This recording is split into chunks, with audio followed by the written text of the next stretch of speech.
প্রধান উপদেষ্টাকে আহ্বান জানাচ্ছি অনতিবিলম্বে তিনি যাতে জাতীয় সংলাপের আয়োজন করেন, আহ্বান করেন। বর্তমান যে পরিস্থিতি ডে বাই ডে যেভাবে খারাপের দিকে যাচ্ছে এবং পরিকল্পিতভাবে বাংলাদেশকে একটা আনস্টেবল সিচুয়েশনে ফেলার জন্য পলাতক খুনি হাসিনার দোসররা চেষ্টা অব্যাহত রেখেছেন। এই পরিস্থিতি থেকে উত্তরণ প্লাস বাংলাদেশকে ভালোভাবে রান করার জন্য, পরিচালনা করার জন্য সর্বদলীয় জাতীয় বৈঠকের মাধ্যমে এই সরকারকে সিদ্ধান্ত নিতে হবে। বর্তমান সরকারের যে কাঠামো, এই কাঠামো দিয়ে আগামীর বাংলাদেশ আমি মনে করি আর একদিনও চালানো সম্ভব নয়। এই সরকারের অধিকাংশ উপদেষ্টা ইতিমধ্যে তাদের যে সামগ্রিক কার্যক্রম সেটা দিয়ে এদেশের মানুষের আশা আকাঙ্ক্ষা বাস্তবায়ন হবে বলে আমি মনে করি না।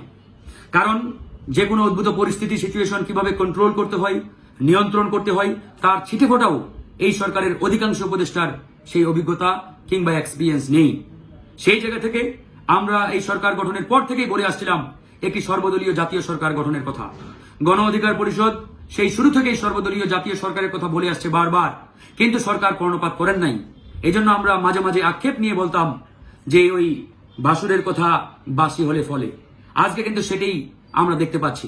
আজকে অনেক দল সবাই সর্বমহল থেকে আওয়াজ তারা তুলেছে যে এই সরকারকে পুনর্গঠন করতে হবে এবং এই সরকারের যে বর্তমান উপদেষ্টা পরিষদ, এই উপদেষ্টা পরিষদে রদবদল নিয়ে আসতে হবে বা পুনর্গঠন করতে হবে। কার্যত পক্ষে এই উপদেষ্টা পরিষদ দিয়ে কিভাবে এই এরকম একটি রক্তক্ষয়ী গণঅভ্যুত্থান পরবর্তী সময়ে তারা বাংলাদেশকে পরিচালনার চিন্তা করছে। কালকের যে ঘটনা, এই ঘটনা অত্যন্ত প্যাথেটিক, মর্মান্তিক, যেটা কোনোভাবে কোনো ভাষায় প্রকাশ করার মতো নয়। এরকম একটি ঘটনাকে কিভাবে নিয়ন্ত্রণ করতে হয়, কিভাবে এটাকে কন্ট্রোল করতে হয়, সেটাও এই সরকারের দায়িত্বশীল অ্যাডভাইজারও করতে পারেন নাই।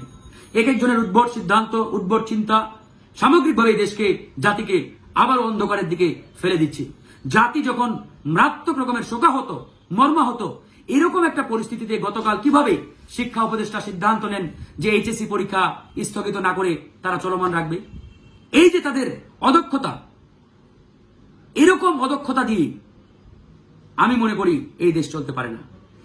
সারা জাতি যেখানে মর্মাহত, শোকাহত, সরকারের উচিত ছিল গতকাল দুপুরের দিকে সিদ্ধান্ত নেওয়া যে আজকের যে এইচএসসির পরীক্ষা, যে পাবলিক পরীক্ষা, এটি স্থগিত করা বা বন্ধ ঘোষণা করা।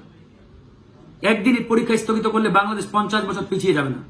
কিন্তু কালকে থেকে আপনারা যে নাটকটি করেছেন, এই নাটকের ফল আজকে সারা দেশে শিক্ষার্থীরা রাজপথে নেমে, আর এই শিক্ষার্থীদের আন্দোলনে, কমলমতি শিক্ষার্থীদের আন্দোলনের ভিতরে ঢুকে ছাত্রলীগ, যুবলীগের সন্ত্রাসীরা অরাজকতা তৈরি করেছে।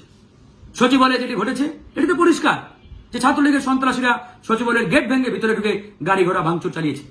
কোনো সাধারণ শিক্ষার্থী ভাঙচুর করতে পারে না।